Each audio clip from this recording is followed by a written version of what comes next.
5 साल में हमने दिल्ली में ऐसा काम करके दिखाया कि अगली बार 70 में से 62 सीट आई हम लोगों की। पिछले 10 साल से जब से मैं दिल्ली का मुख्यमंत्री हूँ, पूरी ईमानदारी के साथ मैंने काम किया है, पूरी ईमानदारी के साथ। अपनी ज़िंदगी में ईमानदारी कमाई है, इज्जत ही कमाई है और पैसा नहीं कमाया। मेरा भी बैंक अकाउंट खाली है, अब तो इन्होंने CBI ED वालों ने सब चेक कर लिया, और मेरी पार्टी का भी बैंक अकाउंट खाली है।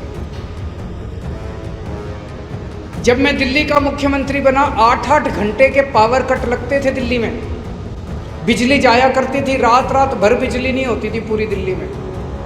आज 24 घंटे बिजली आती है दिल्ली में। कोई इन्वर्टर की सारी दुकानें बंद हो गई हैं पिछले 5-7 साल से। इन्वर्टर की दुकानें बंद हो गई, जनरेटर की दुकानें बंद हो गई। 24 घंटे बिजली आती है, पक्की आती है, जाती नहीं है, और फ्री बिजली आती है।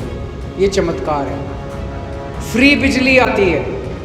दिल्ली के 73% लोगों को, 73% लोगों को फ्री बिजली मिलती है। पंजाब के 83%, 83% लोगों को फ्री बिजली मिलती है। कहते हैं केजरीवाल चोर है। हरियाणा में बिजली इतनी महंगी है, गुजरात में बिजली इतनी महंगी है, उत्तर प्रदेश में बिजली इतनी महंगी है, मध्य प्रदेश में, 22 राज्यों के अंदर इनकी सरकारें हैं, जहां एक भी राज्य ऐसा नहीं है जब बिजली फ्री हो। सब में बिजली इतनी महंगी है। दिल्ली में बिजली जीरो बिल आता है लोगों का, बिजली का फ्री बिजली है। मैं तो सीधी सी बनिया हूं, तो उसी भाषा में मैं बात करूंगा। मैं तो सीधी सी बात है भाई, 3000 करोड़ रुपए हम बिजली के लिए सब्सिडी देते हैं। अगर मेरे मन में चोर होता तो ये 3000 करोड़ रुपए चोरी कर लेता। मैं बिजली फ्री करने की क्या जरूरत थी मेरे को? गलत तो नहीं कह रहा? ये 3000 करोड़ रुपए मैं अपनी जेब में डाल लेता, बिजली कंपनियों के साथ मिलकर 100-200 करोड़ रुपए जेब में डाल लेता। 3000 करोड़ रुपए खर्च करके लोगों की बिजली का बिल जीरो करने वाला चोर है, या बिजली कंपनियों के साथ मिलकर बिजली महंगी करने वाला चोर है? सोचने की बात है। दिल्ली के अंदर हमने स्कूल इतने शानदार कर दिए। मैं आपको सरकारी स्कूल, जहां लोग अपने बच्चों को भेजना नहीं चाहते थे, टिन के स्कूल होते थे, टेंट में होते थे स्कूल, टूटी हुई दीवारें होती थी, छतें होती नहीं थी, दीवारें चूरी होती थी, टीचर पढ़ाया नहीं करते थे, बुरा हाल था सरकारी स्कूलों का। ऐसे शानदार कर दिए सरकारी स्कूल। में आपको रिक्वेस्ट कर रहा हूँ, इनवाइट कर रहा हूँ, आप आके किसी भी सरकारी स्कूल में चले जाओ दिल्ली के अंदर, और आप अपना देख के आओ कैसे सरकारी स्कूल लोग अपने बच्चे। एक दिन मैं एक सरकारी स्कूल में गया, मैंने सुना था बहुत लोग अपने बच्चों को प्राइवेट से निकाल के सरकारी स्कूल में भर्ती, 4 लाख लोगों ने अपने बच्चों को सरकारी स्कूल से निकाल के, प्राइवेट स्कूल से निकाल के सरकारी स्कूल में भर्ती कर दिया। मैं एक दिन एक क्लास में गया, मैंने पूछा बच्चों से, मैंने कहा कौन कौन प्राइवेट स्कूल छोड़ के आया है? 4-5 बच्चों ने हाथ उठाया। मैंने एक बच्चे से पूछा कौन से स्कूल में पढ़ते थे यहाँ आने के पहले? बोला Saint Columba's. Saint Columba's Delhi के सबसे जाने माने स्कूलों में माना जाता है, एडमिशन मिलना लगभग नामुमकिन है। सेंट कोलंबस छोड़ के और कोई बच्चा अगर दिल्ली के सरकारी स्कूल में पढ़ने के लिए आ रहा है, इससे बड़ा सर्टिफिकेट नहीं हो सकता कि स्कूल बड़े शानदार हो गए। 99% रिजल्ट आया है सरकारी स्कूलों का, 99% रिजल्ट। ये कोई हंसे, प्राइवेट स्कूल से कहीं ज़्यादा रिजल्ट आया।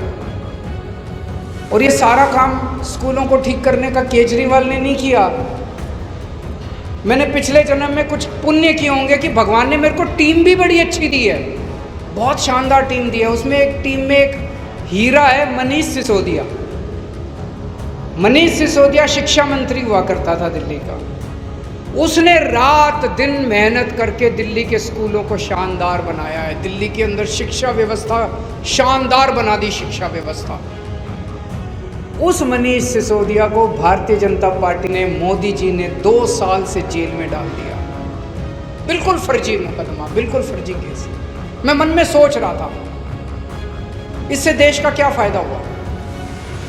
2 साल, पिछले 75 साल में, मैं आप सबसे उम्र में बहुत छोटा हूं, लेकिन मेरे को ये लगता है कि सबसे बड़ी गलती जो हमारे देश ने की आज़ादी के तुरंत बाद, वो ये है कि हम लोगों ने अपनी शिक्षा व्यवस्था पे ध्यान नहीं दिया। आप कोई भी यूरोपियन कंट्री ले लीजिए, जापान ले लीजिए, अमेरिका ले लीजिए, यूरोपियन कंट्री, कोई भी देश तब तक तरक्की नहीं करता जब तक उसकी शिक्षा व्यवस्था दुरुस्त नहीं हो जाती, उसका एक एक बच्चा अच्छी शिक्षा नहीं पाता, चाहे अमीर का बच्चा हो चाहे गरीब का बच्चा हो। बड़ी बड़ी बातें तो कर सकते हैं हम नेता आके, बड़ी बड़ी लच्छेदार भाषण दे सकते हैं, देश को ये कर देंगे वो कर देंगे। जो भी नेता, जो भी पार्टी जब तक शिक्षा व्यवस्था को ठीक नहीं करेगी तब तक देश तरक्की नहीं कर सकता। पिछले 75 साल में किसी भी सरकार ने, किसी भी पार्टी ने शिक्षा व्यवस्था पे ध्यान नहीं दिया।